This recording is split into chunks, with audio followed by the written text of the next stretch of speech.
Big move today by the coalition to show up the government's lack of action on anti-Semitism, terrorism. Drawing a line in the sand, Peter Dutton announced today that if elected, he would bring in mandatory minimum sentences for anti-Semitic terror attacks. Joining me now, the Shadow Attorney-General, Senator Michaelia Cash.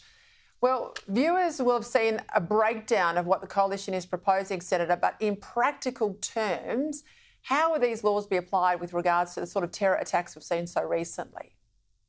Well, Peter, in the first instance, what we are saying is if you commit an act of terrorism in Australia, if you are found to be preparing to commit an act of terrorism in Australia, you should at the very least face a mandatory minimum penalty. I think many would be surprised to know that there is no mandatory minimum penalty. So Peter Dutton has said we will take the toughest approach possible and introduce a 6-year mandatory minimum penalty. The example being, of course, the firebombing of the Adass synagogue. This is an act of terrorism. The people found responsible for it under our laws would be subjected to a minimum of 6 years behind bars. But more than that, for example, if you were caught on your way with the accelerant or the ignition device to commit the act of terrorism, the firebombing of a synagogue, again, you would face a minimum of 6 years behind bars. And as I said, I think viewers would be surprised to know currently there's no mandatory minimum. All we're saying is you commit an act of terrorism, you plan an act, it's 6 years behind bars at least. Senator, we know Labor sent your counterpart, Attorney-General Mark Dreyfus, off to Israel to try and mend the bridges, but it doesn't look like it's going well. The Israeli Deputy Minister of Foreign Affairs, so very senior politician, Sharon Heskell, she's linked Labor's ongoing campaign against Israel to the rise of anti-Semitism here that we know is in the headlines around the world. Now, the PM was asked about this today. This is what he had to say. Well, Australia voted in the United Nations, along with 158 countries. We voted for a ceasefire that is now in place.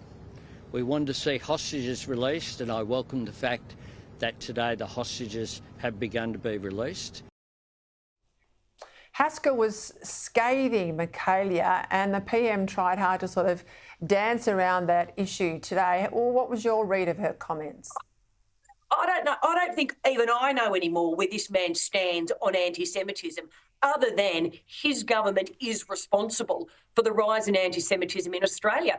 And I think the Deputy Israeli Foreign Minister called it as it is. That was an indictment on Mr Albanese. It was an embarrassment for Australia. But more than that, doesn't matter what Mr Albanese says. He needs to be judged on his actions. And his actions, or should I say lack of action, clearly show his government. They are responsible for the rise in anti-Semitism in Australia. Their stance in the United Nations has undermined our relationship with our great friend Israel. But you're going to love this, Peter. They send the Attorney-General of Australia, the man who has refused to rule out arresting Prime Minister Netanyahu if he was to come to Australia because of the International Criminal Court warrants that are against him. I mean, it is totally laughable that Mr Dreyfus thinks that he can in any way mend a relationship that he's partly responsible for. One of the things that really struck me last week with the ceasefire deal being negotiated and the release of imprisoned Palestinian terrorists as part of this deal, they are required under the deal to be repatriated or to leave to move to a third country.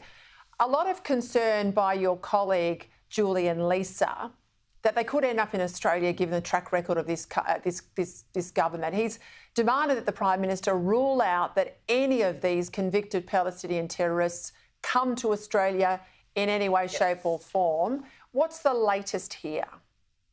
Well, you won't be surprised to know that there is no update from the Prime Minister. I would have thought it would have been a pretty clear, we rule out any terrorist or Palestinian terrorist ever coming to this country. Because I can tell you, under Peter Dutton, there won't even be a look-in. There will be no consideration. Our policy is very, very clear. You are not in any way ever coming anywhere near Australia. And quite frankly, shame on our Prime Minister for being unable to just articulate what I would have thought Australians would say is a pretty basic answer.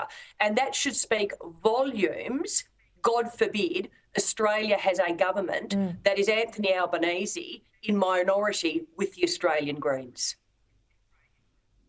I tell you what, I expect the Canberra press pack, travelling with the Prime Minister at these sort of daily announcements, to be putting him under some pressure with real questions on this tomorrow. Senator Cash, thank you.